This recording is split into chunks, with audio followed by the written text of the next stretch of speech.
Hello friends, आप सभी का हमारे YouTube channel for all exam में स्वागत है। आज हम आपके लिए लेकर आए हैं गणित पेडागोजी। गणित पेडागोजी से संबंधित कुछ बातें, कुछ कथन, जिनमें से आपको 1 नंबर का देखने के लिए ज़रूर मिल जाएगा। गणित का शाब्दिक अर्थ है वह शास्त्र जिसमें गणनाओं की प्रधानता हो। दूसरे शब्दों में गणित अंक, अक्षर, चिन्ह आदि संक्षिप्त संकेतों का वह विज्ञान है जिसकी सहायता से परिमाण, दिशा तथा स्थान का बोध होता है।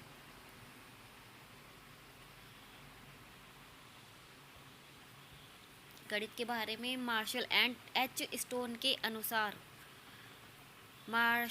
स्टोन ने क्या कहा? गणित ऐसी अमूर्त व्यवस्था का अध्ययन है जो कि अमूर्त तत्वों से मिलकर बना है। इन तत्वों को मूर्त रूप में परिभाषित किया जा सकता है। बर्ट्रैंड रसेल के अनुसार गणित एक ऐसा विषय है जिसमें हम यह भी नहीं जानते हैं कि हम किसके बारे में बात कर रहे हैं और न ही यह जान पाते हैं कि हम जो कह रहे हैं वह सत्य है।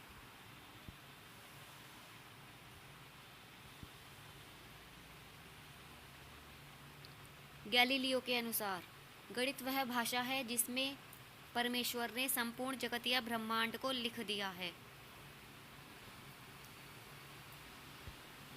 लॉक के अनुसार गणित वह मार्ग है जिसके द्वारा बच्चों के मन या मस्तिष्क में तर्क करने की आदत स्थापित होती है।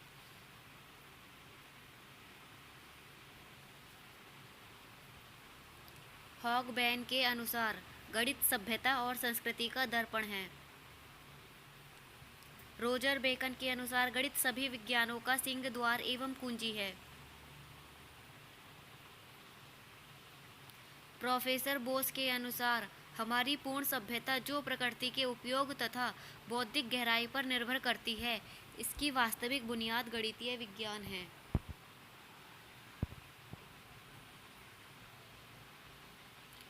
ऑक्सफोर्ड डिक्शनरी के अनुसार गणित मापन, मात्रा तथा परिमाण का विज्ञान है।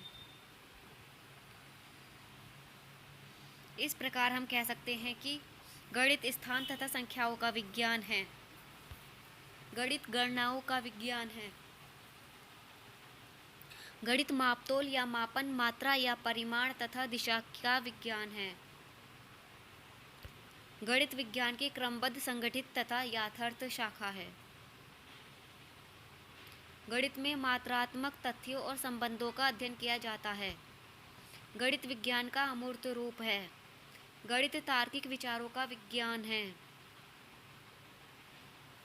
गणित के अध्ययन से मस्तिष्क में तर्क करने की प्रवृत्ति स्थापित होती है। यह आगमनात्मक तथा प्रायोगिक विज्ञान है। गणित वह विज्ञान है जिसमें आवश्यक निष्कर्ष निकाले जाते हैं। अब है गणितीय प्रकृति। गणित में संख्याएं, स्थान, दिशा तथा मापन या मापतोल का ज्ञान प्राप्त किया जाता है। गणित की अपनी भाषा है।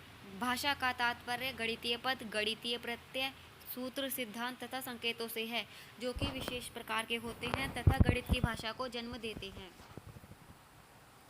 गणित के ज्ञान का आधार हमारी ज्ञानेंद्रियां हैं।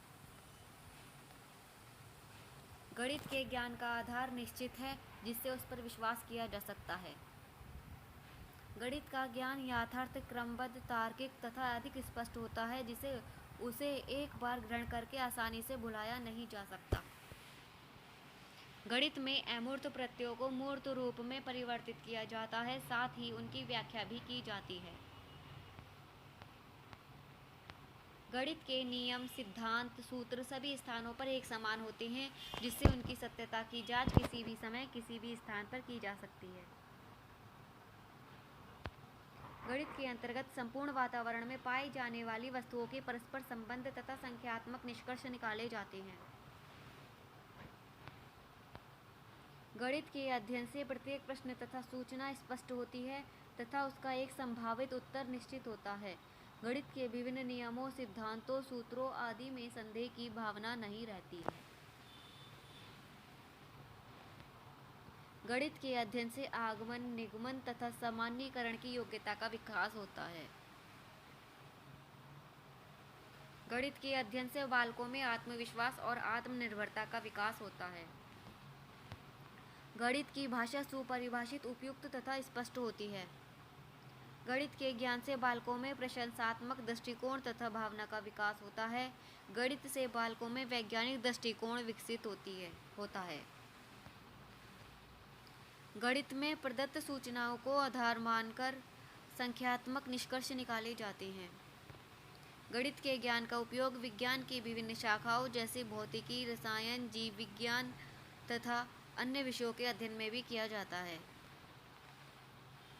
गणित विज्ञान की विभिन्न शाखाओं के अध्ययन में सहायक ही नहीं बल्कि उनकी प्रकृति तथा संगठन की आधारशिला है। अब है गणित पढ़ाने के तरीके। अभ्यास कार्य, लिखित कार्य, मौखिक कार्य, समूह कार्य, ये सब हमारे गणित पढ़ाने के तरीके हैं। तो अभ्यास कार्य,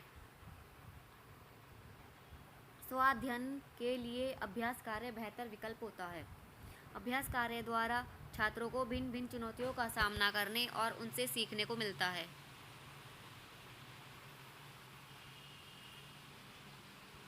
पढ़ाई तुरंत आरंभ करने वालों के लिए अभ्यास कार्य काफ़ी लाभप्रद होता है। यदि अभ्यास कार्य की रूपरेखा अच्छे से तैयार नहीं की गई है तो यह अनुपयोगी साबित हो सकता है। अब गृह कार्य। नंबर 2, गृह कार्य। छात्रों को गणित की जानकारी कक्षा में देकर उन्हें घर के लिए काम देना ही गृह कार्य है। गृह कार्य पाठ्यक्रम को समय पर समाप्त करने में सहायक होता है। माता पिता बच्चों के शैक्षणिक विकास को जान सकते हैं। गृह कार्य छात्रों में स्वयं अध्ययन को बढ़ावा देता है।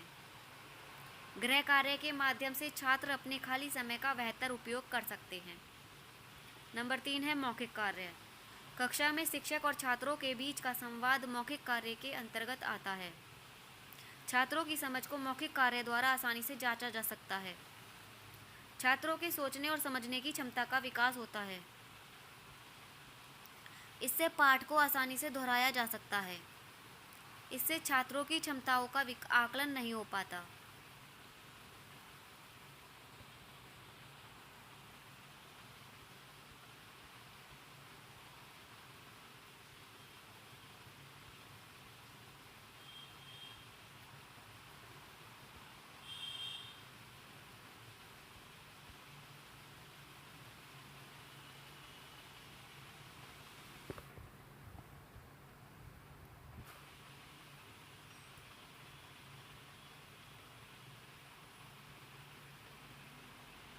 अब है लेखन कार्य। लेखन कार्य गणित की शुद्धता और मानसिक वृद्धि के लिए महत्वपूर्ण है। लेखन कार्य एक लंबी प्रक्रिया है जो अधिक समय लेता है। समूह कार्य। समूह में कार्य करने से ज्ञान का आदान प्रदान होता है। तार्किक चिंतन। अब हमारा टॉपिक है तार्किक चिंतन। प्लूटो के अनुसार गणित एक ऐसा विषय है जो मानसिक शक्तियों को प्रशिक्षित करने का अवसर प्रदान करता है। एक सुषुप्त आत्मा में चेतना एवं नवीन जागृति उत्पन्न करने का कौशल गणित ही प्रदान कर सकता है। सर्टस महोदय के अनुसार गणित की शिक्षा प्राथमिक रूप से मानसिक शक्तियों को प्रशिक्षित करने के लिए दी जाती है। गणित के विभिन्न तथ्यों का ज्ञान देना इसके बाद ही आता है।